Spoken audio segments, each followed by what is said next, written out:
ਸਾਜੀ ਆਰਫ ਵਾਲੇ ਆਰਫ ਵਾਲੇ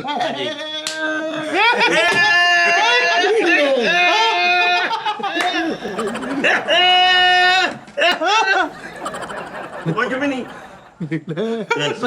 ਇਹਦੇ ਆ ਗਈ ਗੱਲ ਅੱਛਾ ਯਾਰ 10 ਟੁਕੜੇ ਕਿਲੇ ਆ ਹੁਣ ਕਵਰ ਕੰਡੇ ਬਣੇ ਉਹ ਦੇਖ ਹੁਣ ਫਲਾਈਂਗ ਕਿਸ ਤਰ੍ਹਾਂ ਹੋਇਆ ਕਿਸ ਹੋਇਆ ਮੇਰਾ ਯਾਰ ਫੈਸਲ ਸਾਹਿਬ ਨਹੀਂ ਇਹ ਪਤਾ ਕੀ ਮੇਰਾ ਹੀਰਾ ਅੱਛਾ ਆਰਫ ਵਾਲੇ ਡਰਾਮਾ ਮੇਰਾ ਜਾਨੂ ਲਵ ਯੂ ਆਰਫ ਵਾਲੇ ਡਰਾਮਾ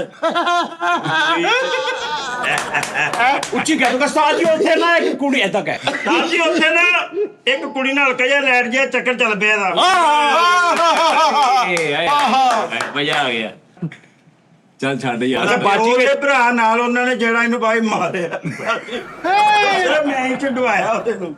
ਤੇਰੇ ਕੋ ਸਾਰੀਆਂ ਉਹੀ ਗੱਲਾਂ ਨੇ ਜੀ ਸਾਜੀ ਮੈਂ ਇਹਦੇ ਨਾਲ ਰਿਹਾ ਹਾਂ 25 ਸਾਲ ਦਾ ਇੱਕ ਟਾਈਮ ਆ ਬੱਚਾ ਜਵਾਨ ਹੋ ਜਾਂਦਾ ਬੰਦਾ ਅੱਛਾ ਤੁਸੀਂ 25 ਸਾਲ ਫੈਸਲ ਅੱਛਾ ਉਸਤਾਦ ਜੀ 25 ਸਾਲ ਰਹੇ ਜੋ ਥੱਪੜ ਪੈਣੇ ਨਿਕਲ ਜਾਂਦੇ ਸੀ ਨਹੀਂ ਉੱਥੇ ਉਹਨਾਂ ਨੇ ਭਾਇਆ ਹੋਇਆ ਥੱਲੇ ਭਾਇਆ ਉਹਨਾਂ ਨੇ ਸੱਦ ਕਿਸੇ ਨੂੰ ਫੈਸਲ ਮੈਂ ਤੇ ਕਸ਼ਮੀਰ ਤੇ ਇੱਕ ਆਰਟਿਸਟ ਜੋ ਉੱਥੇ ਹੁੰਦਾ ਸੀ ਅਸੀਂ ਦੋਨੇ ਗਏ ਮੈਂ ਕਿਹਾ ਯਾਰ ਕੀ ਰੌਲਾ ਕਹਿੰਦੇ ਸਾਡੇ ਕੋਲ ਬੋਤਲ ਵੀ ਪੀ ਲਈ ਰੋਟੀ ਵੀ ਖਾ ਲਈ ਅਸੀਂ ਨੂੰ ਕਿਹਾ ਵੀ ਸਾਨੂੰ ਨਾ ਡਰਾਮਾ ਵਿਖਾ ਤੇ ਇੱਥੋਂ ਦੌੜਦੇ ਵੀ ਤੂੰ ਡਰਾਮਾ ਵਿਖਾ ਦੇ ਚੰਡਾ ਖਾ ਲਈਆਂ ਡਰਾਮਾ ਨਹੀਂ ਵਿਖਾਉਂਦੇ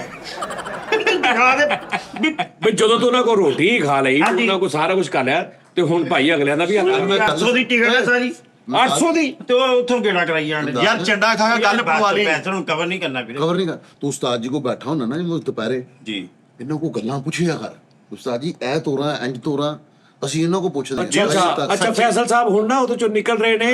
ਅਗਲੀ ਇੱਕ ਮੇਨ ਹੋ ਕੇ ਨਾ ਆਪਣੀ ਵੱਲੋਂ ਰਾਈਟਰ ਜੇ ਬਣ ਕੇ ਤੇ ਇਹਦੀ ਗੱਲ ਵੀ ਕੀ ਕਰ ਰਿਹਾ ਅੱਛਾ ਉਸ ਅਸੀਂ ਸਮਝ ਰਹੇ ਹਾਂ ਅੱਛਾ ਸਰ ਜੀ 800 ਰੁਪਏ ਦੇ ਉੱਥੇ ਮਸਲਾ ਸੀ ਬੰਦੇ ਗਏ ਮਗਰ ਹੋਰ ਅਸੀਂ ਵੀ 2 ਬੰਦੇ ਮੰਗਾ ਲਏ ਉਹ ਬੰਦੇ ਤਗੜੇ ਸੀ ਅਗਲੇ ਹਾਂ ਉਹਨਾਂ ਨੇ ਥੱਲੇ ਪਾਇਆ ਹੋਇਆ ਕਹਿੰਦੇ ਯਾਰ ਤੁਸੀਂ 6 ਦਿਨ ਤੋਂ ਲਾਰਾ ਲਾ ਰਹੇ ਆ ਵੀ ਤੁਹਾਨੂੰ ਡਰਾਮਾ ਫਰੈਂਡ ਤੇ ਬਿਠਾ ਕੇ ਦਿਖਾਵਾਂਗੇ